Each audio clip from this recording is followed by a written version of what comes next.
Mais je parle de la pensée de Dieu.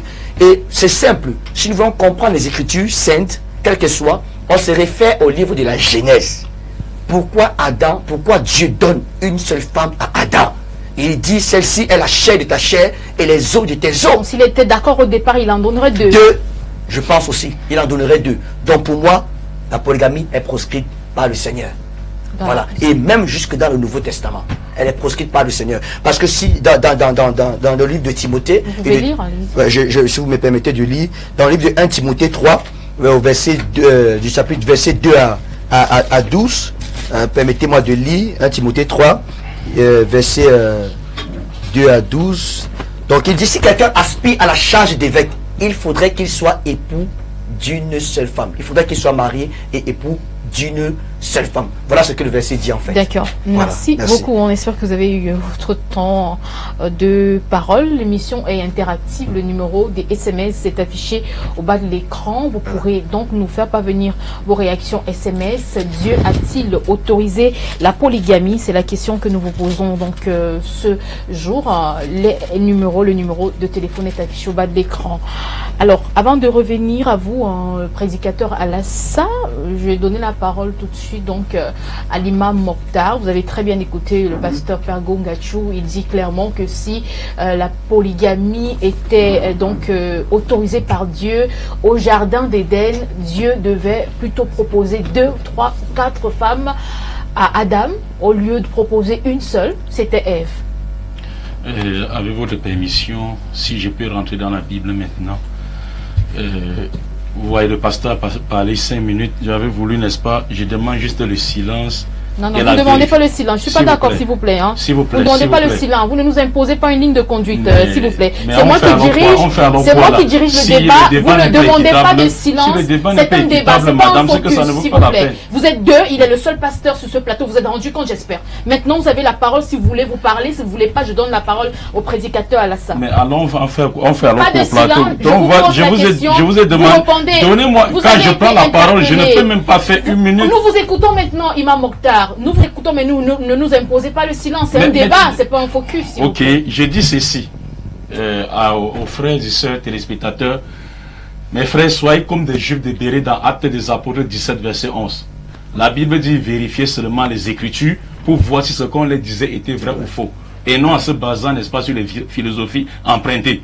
Donc, mes chers frères, il n'y a aucun verset biblique ni coranique qui interdit la polygamie. Explicitement, il n'y a pas. Le premier verset ici comme verset cadeau, Exode chapitre 21, verset 9 à 10. Dieu dit si un homme prend une deuxième femme, et ici c'est Dieu qui parle, et c'est Moïse, selon, n'est-ce pas, la Torah, les chrétiens qui écrit la Torah. Donc on n'est pas plus savant que Moïse, mes chers frères. Moïse dit ceci, Lévitique 21, verset 9 à 10, ou 10 à 11, si un homme prend une deuxième femme, alors il ne retranchera rien pour la première, en ce qui concerne le droit conjugal, le droit alimentaire et le droit vestimentaire. Et s'il ne fait pas pour elle ces trois choses, l'ordre sera donné à la première femme de rompre le mariage et quitter le droit conjugal sans rembourser la dot. Et ici, c'est Dieu qui parle et c'est la loi. Et lorsque Dieu donne toujours la loi, mes chers frères et sœurs, il dit dans Deutéronome 27, verset 26, maudit tout celui qui écoutera la parole de la loi, autant pour moi, et ne mettra pas en pratique, et tout le peuple dira Amen.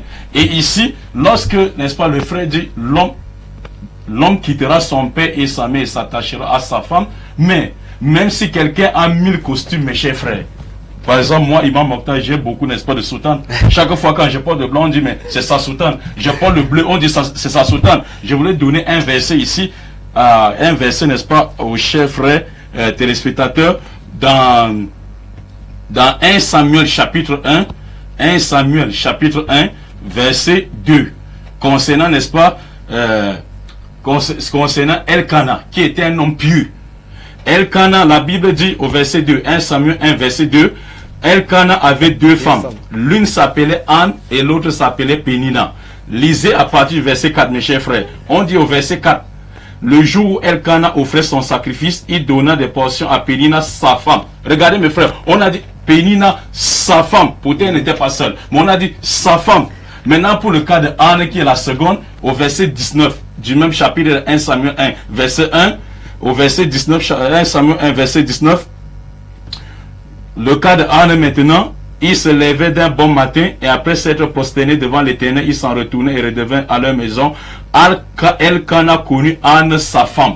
Regardez mes chers frères, parce que les frères ont des difficultés avec le vocabulaire, la grammaire, l'adjectif possessif. Nous on a appris ça à l'école primaire.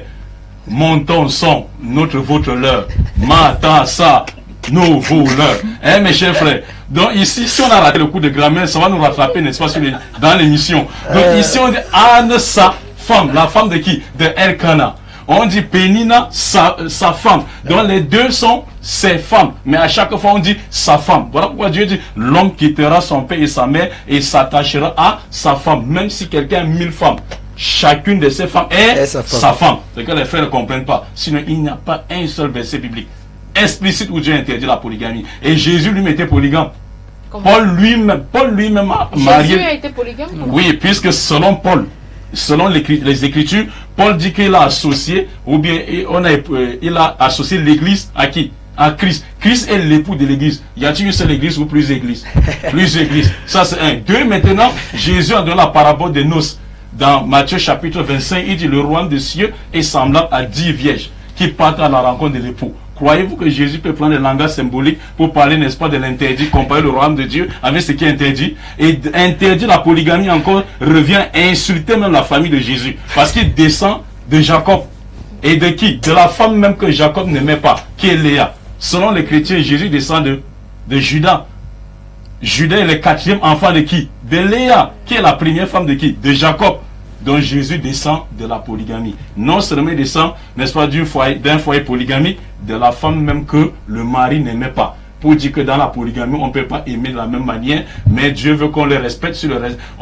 On soit équitable sur le respect de leurs droits, bibliquement comme coraniquement. Et je me tiens à m'excuser pour, n'est-ce pas, mon caractère. D'accord, vous n'avez pas besoin de vous excuser. Hein. Si j'ai bien voulu vous laisser aller jusqu'à la fin. Imam Mokhtar, merci pour ces...